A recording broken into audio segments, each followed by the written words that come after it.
চট্টগ্রাম ৩ সন্দ্বীপ আসনত বিএনপির মনোনয়ন প্রত্যাশী ও চট্টগ্রাম উত্তর জেলা বিএনপির সাবেক যুগ্ম আহ্বায়ক ইঞ্জিনিয়ার বেলায়েত হোসেনের উদ্যোগে মাইটভাঙ্গা ইউনিয়নের ৫ নম্বর ওয়ার্ডত এক বিশাল সমাবেশ ও র্যালি অনুষ্ঠিত শুক্রবার দুইজের ফরতুনি উপজেলার বিভিন্ন ইউনিয়ন ও ওয়ার্ডতুন বিএনপি ও অঙ্গ সংগঠনের নেতাকর্মীল মিছিল লয় সমাবেশস্থলত যোগ দিতে তাহে কয়েক ঘণ্টার মধ্যে পুরো মাঠ জনসমুদ্রে রূপ লয়। সমাবেশে সভাপতিত্ব করে মাইটভাঙ্গা ইউনিয়ন বিএনপির সভাপতি হুমায়ুন কবির। প্রধান অতিথির বক্তব্যে ইঞ্জিনিয়ার বেলায়েত হোসেন হয়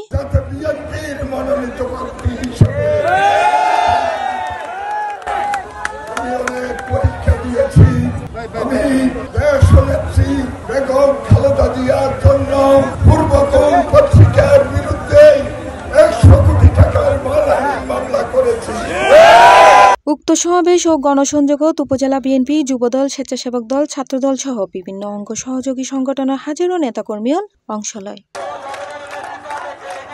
সি+ টিভি, চট্টগ্রাম।